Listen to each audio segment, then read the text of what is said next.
Hai, bertemu kembali dengan saya, Bapak Chandra Setiawan, dalam video pembelajaran kita. Kali ini yang akan membahas tentang menelaah ancaman terhadap integrasi nasional. Materi ini terdapat pada mata pelajaran PPKN kelas 11, bab 5, tepatnya bagian A.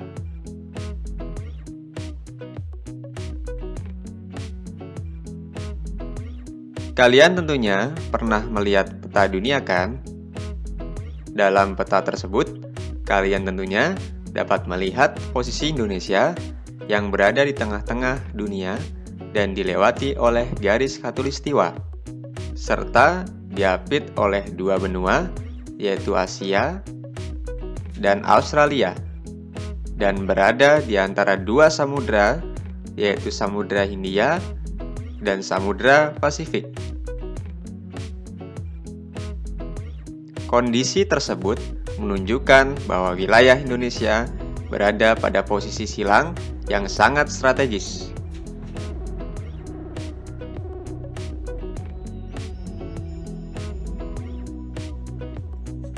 Namun, perlu kalian ketahui juga bahwa posisi silang negara Indonesia tidak hanya meliputi aspek kewilayahan, melainkan aspek-aspek kehidupan sosial, antara lain, yang pertama, penduduk Indonesia berada di antara daerah berpenduduk padat di belahan utara dan daerah berpenduduk jarang di belahan selatan. Yang kedua, ideologi Indonesia terletak antara komunisme dan liberalisme. Yang ketiga, demokrasi Pancasila berada di antara demokrasi rakyat di utara atau Asia Daratan bagian utara dan demokrasi liberal di selatan. Yang keempat, ekonomi Indonesia berada di antara sistem ekonomi sosialis di utara dan sistem ekonomi kapitalis di selatan.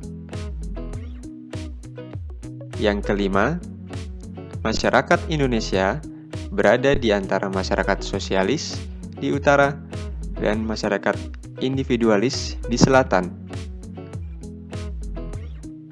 Yang keenam, kebudayaan Indonesia berada di antara kebudayaan timur di utara dan selatan.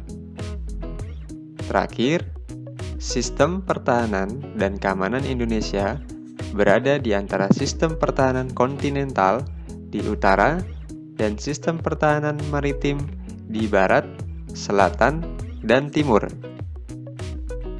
Posisi silang Indonesia, sebagaimana diuraikan di atas, merupakan sebuah potensi sekaligus ancaman bagi integrasi nasional. Dikatakan sebuah potensi karena akan memberikan dampak positif bagi kemajuan bangsa Indonesia. Akan tetapi, posisi silang ini juga menjadikan Indonesia sebagai negara yang tidak terbebas dari ancaman yang dapat memecah belah bangsa.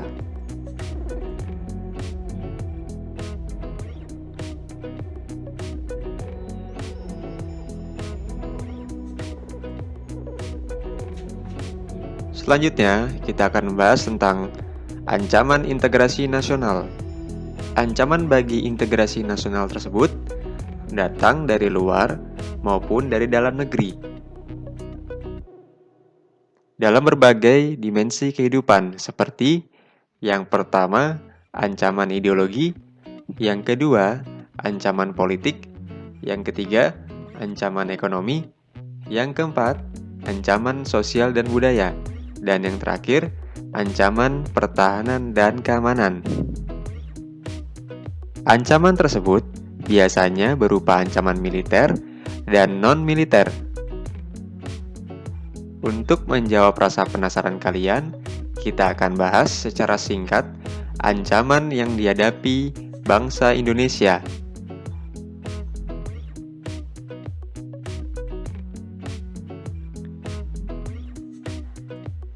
Yang pertama, kita akan membahas ancaman di bidang ideologi. Ancaman di bidang ideologi merupakan ancaman bagi ideologi bangsa Indonesia, yaitu Pancasila.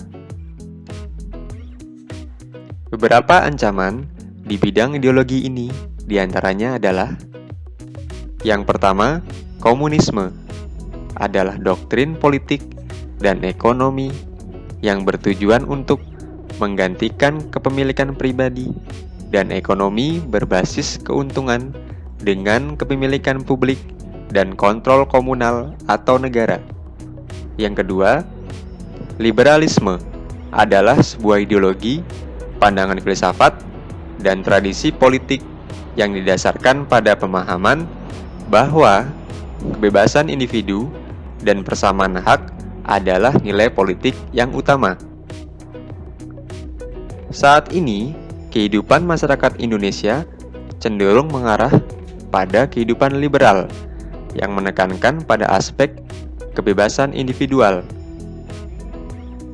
Akan tetapi, pada umumnya, pengaruh yang diambil justru yang bernilai negatif.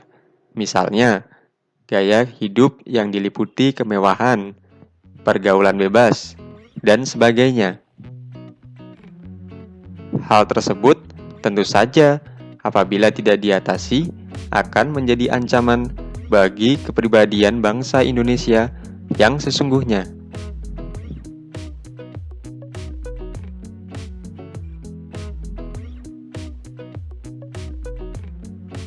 Selanjutnya, ancaman di bidang politik. Ancaman di bidang politik dapat bersumber dari luar negeri maupun dalam negeri. Dari luar negeri, yang pertama berupa tekanan politik yang dilakukan oleh suatu negara terhadap Indonesia. Yang kedua, dalam bentuk intimidasi, yaitu tindakan menakut-nakuti, terutama untuk memaksa orang atau pihak lain berbuat sesuatu. Kemudian, melalui provokasi, yaitu perbuatan untuk membangkitkan kemarahan, tindakan menghasut, atau melakukan pancingan. Selain itu, bisa juga melalui blokade politik, yang merupakan suatu tindakan penutupan atau pemutusan hubungan politik yang dilakukan suatu negara terhadap negara lainnya. Tindakan-tindakan tersebut merupakan bentuk ancaman non-militer berdimensi politik yang seringkali digunakan oleh pihak-pihak lain untuk menekan negara lain. Ancaman yang berdimensi politik yang bersumber dari dalam negeri dapat berupa beberapa hal.